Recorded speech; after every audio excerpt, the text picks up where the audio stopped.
Good evening, ladies and gentlemen. I'd like to welcome you to another episode of Second Chance. This evening, my guest will be Ms. Barbara Harris, the founder of Project Prevention. Sit back, grab yourself a paper and pencil, and enjoy the show, and I'll be back in just a second. Thank you.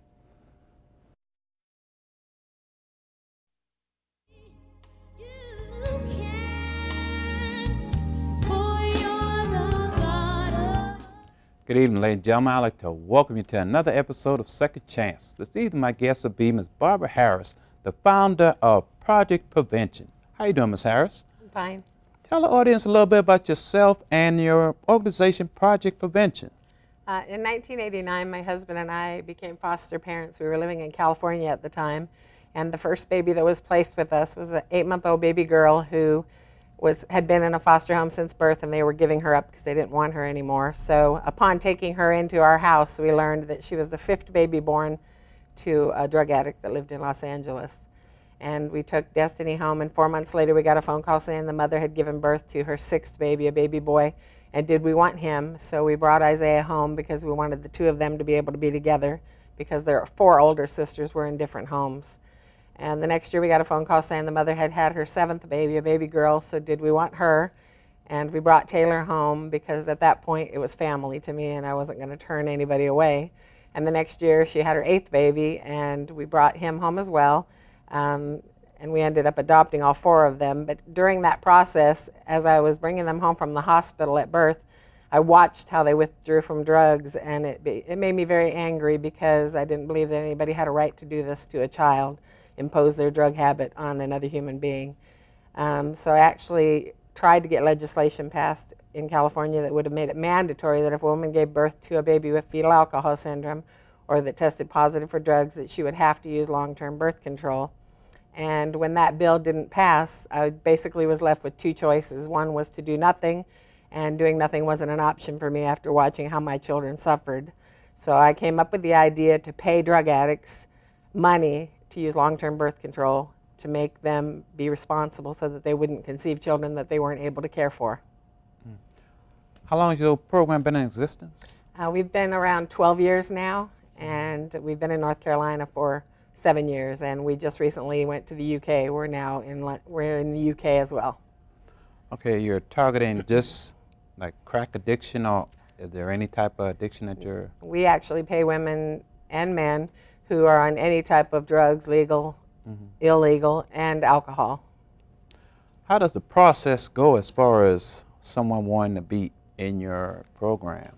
We have people across the country that refer these women to us, social workers, police officers, jails, many county and state agencies that have learned about us over the years, and they support what we do because they come in contact with these women on a daily basis and they don't agree with the fact that they're having child after child after child that are ending up in the foster care system. They refer them to us. They call our 800 number, and it has a lengthy message that explains what it is they have to do to participate in our program. We mail them the forms. They take them to the doctor or clinic of their choice to decide what type of birth control is best for them. Mail the paperwork back. We verify it to make sure they did get their birth control, and we send them a check. It's a very easy process. So it's a long-term type of birth control? We pay for long-term or permanent birth control. A lot of the women decide to have their tubes tied because they've had numerous children. The last 20 women who we've paid who were sterilized had 121 pregnancies between them. They aborted 24 of them, and 6 were stillborn or died after birth, and 78 of their children remain in foster care. And they have the opportunity to get clean and get off drugs and reclaim their children. That only happens 25% of the time, but it happens once in a while. Okay, a big question that I have to ask you on that is, being I'm a recovering addict, if she does do that as far as the sterilization and she becomes clean again, is there any way how she can go back, or is that, Actually, nobody has had a sterilization that hasn't had numerous children. Nobody has a sterilization that has not had numerous children. So they always have the opportunity to go back and reclaim their children from foster care.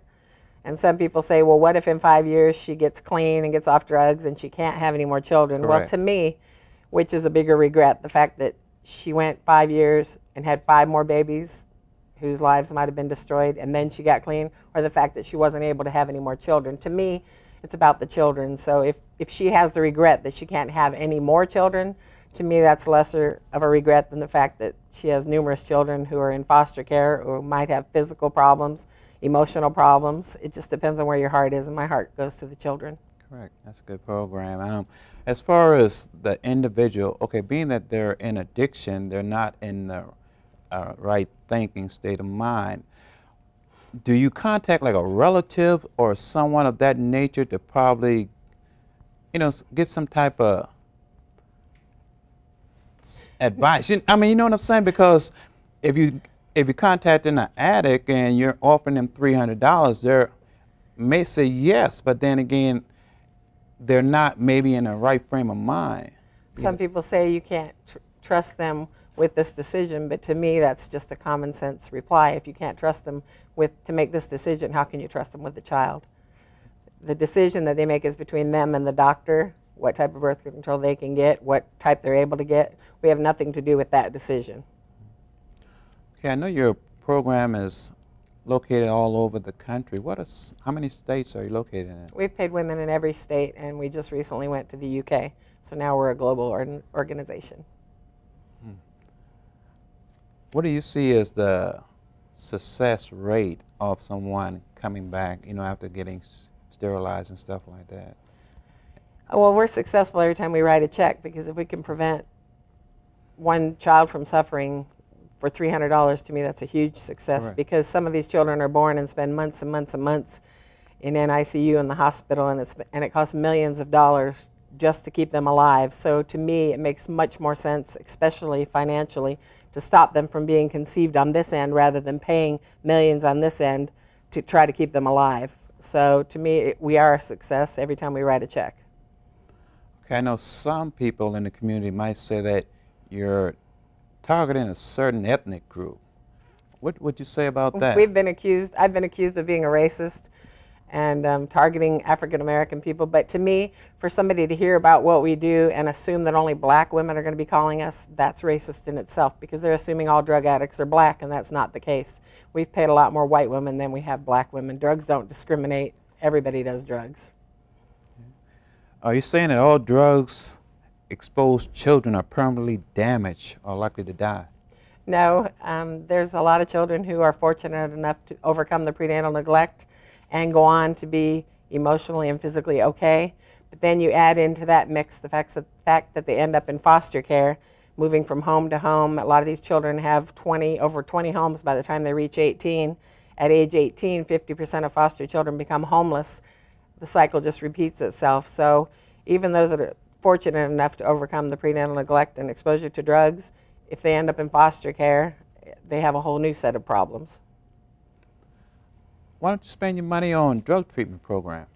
A lot of people have said, well, why don't you spend your energy and your money on drug treatment? But that's something that's already being done.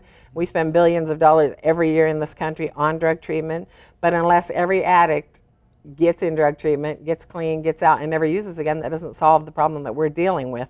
Because as a former addict, you know that you weren't ready to get clean until you were ready. Correct. And a lot of these women spend 10, 15, 20 years using drugs before they reach a point in their life where they decide they don't want to use drugs anymore. So what do we do during that time frame? You know, there's got to be something done. And to me, it's more humane to say, you're acting irresponsible, you're strung out on drugs, you need to use birth control so that they don't continue to take your children away from you, because that just hurts these women to have 8 children that are taken away Correct. From you. I met a woman in New York who had 21 children that were in the system, and each time these women give birth and the child is taken away from them, that's more regret that they have to have in their heart, on top of the fact that they're a drug addict. Then they have to regret the fact that they've destroyed the life of another child.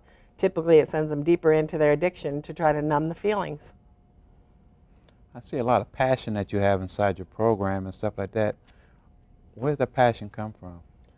Our program, I believe, benefits the women and the children. Obviously, the children are at the top of the list, because I don't believe anybody has a right to infringe their drug habit on another individual, and I believe these children have rights just like their mothers do. Mm-hmm. But these women, I just got a call 2 weeks ago from somebody who was a client of ours, and she was using birth control a few years ago, and she called me on the phone and said that she stopped using birth control because she got clean. She said, and then I started using crack again, and I was turning tricks to make money for my crack, She said, and I was in the middle of turning a trick and a head started crowning. She said, I didn't even know I was pregnant. I lit my crack pipe. I went to the hospital and I delivered a 3-pound baby. And she was crying on the phone, and she said that she really regretted that she hadn't had her tubes tied because this wouldn't have happened. And then she went on to tell me about her children and how delayed they were. Her 9-year-old had the mentality of a 4-year-old, and she cried the whole entire time. Then I cried, and it was the saddest part of the whole thing was that it was all preventable. If she had been on birth control, she wouldn't have destroyed the lives of innocent children, and she wouldn't have to live with that the rest of her life. As far as, I know you mentioned you had some type of program for the males. Do you have a lot of males that participate in that program? Or? We don't pay many males because there's not a long-term type of birth control for men. They say they're supposed to be coming out with one, and I believe if they do, that we'll have a lot more men in our program. Okay, you said $300. Do you make some type of way as far as what they use the money for, or doesn't matter? No, we send them the money, and it's their choice to use the money for whatever they want to use it for. Not all of the women use it for drugs. A lot of them are in drug treatment, and they use it to buy their new baby something. Some have used it for school books, and we get accused of saying, well, don't you know these women are going to go out and use that money for drugs? That's their choice. The babies don't have a choice. They're going to do drugs with or without our money, and that might sound heartless, but it really isn't, because they made a conscious choice at one point in their life to decide to choose and use drugs, but these children didn't have that choice. So it's their choice what they want to use the money for. Okay, as far as, do you go inside the treatment program and talk to individuals that's inside treatment program and tell them about your program? We actually work with a lot of drug treatment programs across the country. They refer the women to us. And I tell people, just because, and I'm sure you know this, just because somebody gets in drug treatment doesn't guarantee that they're going to stay clean. I have a file in my office full of checks that I wrote to women that were in drug treatment. They were told about our program. They called us. We sent them the paperwork. They went and got birth control and mailed their paperwork back. And before I could get their check to them, for them to cash their check, they had already relapsed and gone back out to use drugs. So there sits a file in my office full of checks that were never cashed. But the good side of that is that at least they're on birth control and they won't get pregnant while they're using again. Okay, as far as, I mean, the conditions of the addicts that's in society, how bad is it, in your opinion, as far as those that's in addiction? I mean, it's sad. I mean, it's really sad when you walk the streets. My children and I go in the streets every summer we have a 30-foot motorhome, and we drive from city to city, and we talk to the addicts. We interact with the addicts. I just came back from the UK, and we were interacting with drug addicts there, and we were talking to a young lady who was so high that she couldn't even hardly stand up, and she was telling me that she was about to give birth. She was 7 months pregnant, and she knew when she had her baby that they were going to take it away from her because she had other children that were older and she hadn't gone back to get them yet. And it was just a shame, because I knew that the heartache she was feeling. She was telling me she was about to lose her 4-year-old daughter. They were going to put her up for adoption, and she didn't want them to do that. And I assured her that I let her know that whoever adopts her child will love her child as their own. I mean, my friend and I both adopted children, and we told her, just know that whoever adopts your child is going to love your child as their own. And that she didn't want to hear that. She wanted her child back, but the drugs controlled her so bad that she can't get her child back. And she knows when she gives birth to this new baby in 2 months that they're going to take that baby away from her too. So to me, as I walked away, I thought it's much more compassionate to have her on birth control than to have her have to go through this time and time again, going into the hospital, having a baby that somebody just takes away from her. How big is confidentiality with someone coming into your treatment? All the records are confidential. We have a survey form they fill out, and that's public records, because we want people to realize what a problem this is and how many times these women are pregnant. And these women have had almost 5,000 abortions, the women that have come through our program. They use abortion for birth control. Some of them have had as many as 15 abortions because they get pregnant, they get an abortion. So birth control prevents abortions as well. Wouldn't that be some type of legal issue as far as someone using drugs, getting pregnant? Couldn't that become some type of legal issue? As far as them exposing the baby to drugs? I mean, as far as the law enforcement getting involved in that, type of situation as far as them using drugs and pregnant? That's actually in South Carolina. They tried to do that years ago. If a woman came into the hospital and she was using drugs, they told her they tried to arresting them to keep them from doing drugs. But then you have the women's rights organizations coming out of the woodwork saying you can't do this. This woman has a right to procreate. So as much as people try to do something, there's really nothing they can do. So that's the reason why we need to get them on birth control, so that we don't have to worry about legal issues and everything else. Birth control prevents all of that. So that's, I guess you would say, that scare tactic as far as that legal issue of it. If that's not going to stop them, what makes you think, well, I guess the sterilization would stop them, but I mean, that's only for a few percentage who may use the program. Long-term birth control stops them because they use long-term birth control, not birth control pills. The long-term birth control is good for 8 to 10 years. So once they have that put in, we pay them yearly. So they keep it in. We have some women we've paid for years, and that's okay as long as they're using birth control. Okay, the children that you have, that you've adopted and stuff like that, so watching them grow up, how do you talk to them about the issue of drug addiction? Oh, my children, they've been scared straight. I mean, they have seen it. They've been in the streets and they've seen it. And my kids always say we could have been there. Destiny, when we first got her, she had been in a foster home that really didn't give her much stimulation. I think they changed her diaper and they fed her, because when she was 1 and they tested her, she was delayed, and they told me that she was always going to be delayed because when she was born she tested positive for crack, PCP, and heroin. And I remember like it was yesterday how much that upset me and hurt me, because they were basically telling me my baby was going to be slow, and I could see that she wasn't slow. And she's on the dean's list in college now, but I truly believe with all my heart that had she stayed in foster care, she wouldn't be the person that she is today. And there's so many kids just like Destiny who are in foster care, don't feel like anybody loves them, don't feel like anybody cares about them. If you go on North Carolina Waiting Kids, you'll see hundreds and hundreds of kids that are waiting to be adopted. They're 16, they're 17, they're 18. They've waited their whole life to be a part of a forever family, and they never will be, and nobody has a right to do that to children.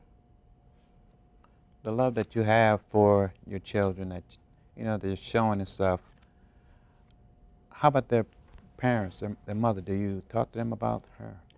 Actually, when I first got them, I used to write to their mom because I knew where she lived, and I would send her pictures of them, and she never acknowledged us or wrote back.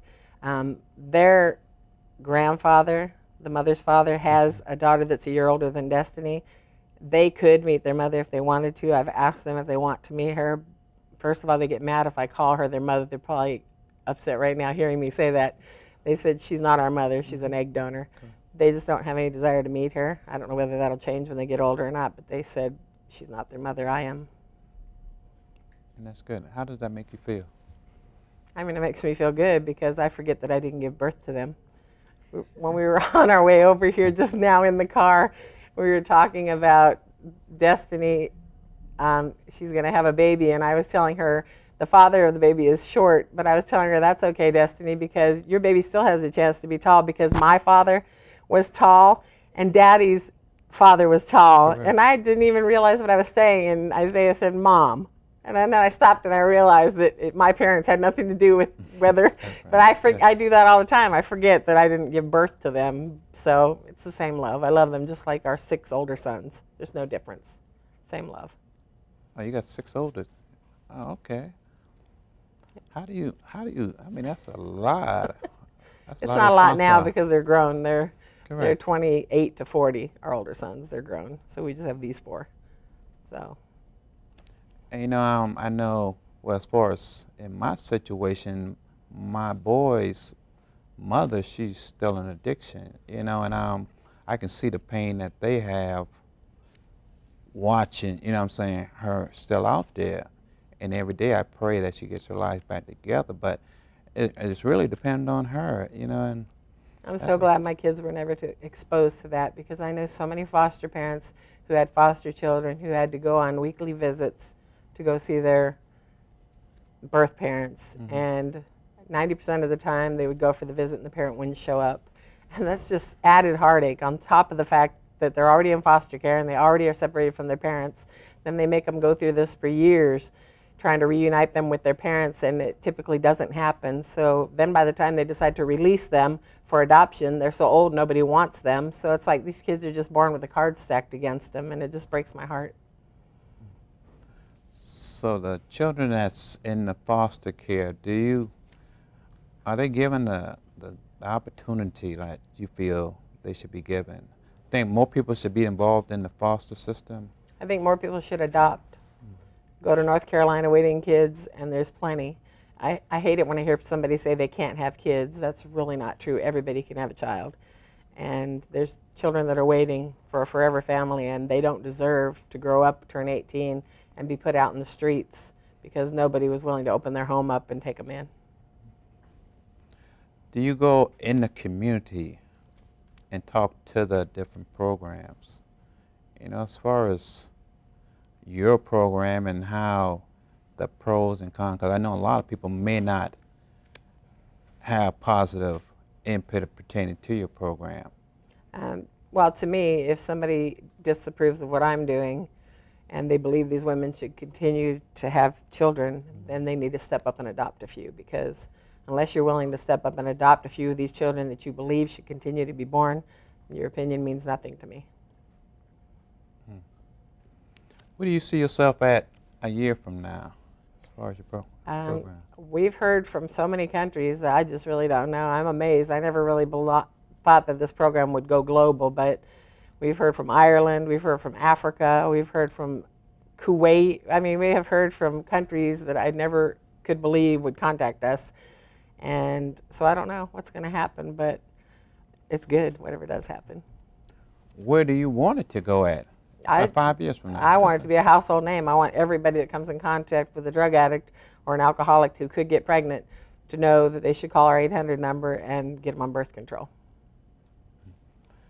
Do you go inside the jails and talk to them? We actually have gone to jails and spoken to the women, and these women are our largest supporters. I just got an email yesterday from somebody who saw something negative written about us, and she said, these people don't know what they're talking about. These women, when they hear of something negative or they see something on the news that's negative about us, I usually get calls from them, and they say, Barbara, don't you ever stop doing what you're doing, because those people don't understand. They just don't get it. These women want to be on birth control. There's nothing positive that comes to them for having children that are taken away from them. So they support us. They're our biggest cheerleaders. They have to be. I mean, I understand, because your program, it seems to be an outstanding program. And I think, speaking from a recovering addict, I guess there may be some pros and cons, because you never can tell when that individual may decide that they want to get their life back together. It may be next year, it might be 20 years from now. So, I mean, with your program, it's kind of like, you're kind of like alleviating the big issue that we have as far as the children that's coming into the system. Right. It's preventing child abuse to me. It's legal child abuse.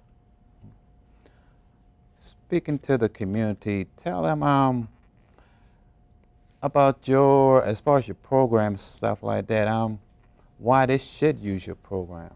Anybody who comes in contact with drug addicts and alcoholics who can get pregnant needs to call our 800 number, and we'll mail them the forms, and they need to pass them out. We hear from social workers, and we hear from a lot of social workers that refer their clients to us, because social workers see this every day. They have to work with these children who are born to the addicts and watch them move from home to home, and it's a heartbreaking job, and I just can't imagine doing that. And so when they hear about this and they realize that they can give the papers to so-and-so and they won't have their 9th baby or their 10th baby or their 6th baby, they're excited about it, and they want to call as soon as they hear about us.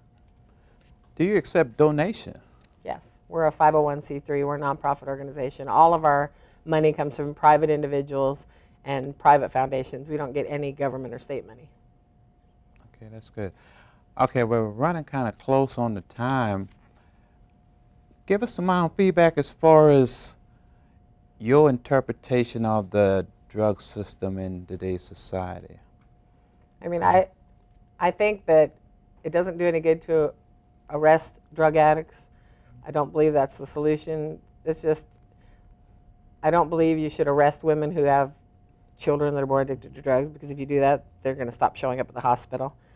There needs to be more drug treatment programs, more funding for drug treatment programs. There needs to be long-term drug treatment programs, because 6 weeks is not going to get somebody off drugs.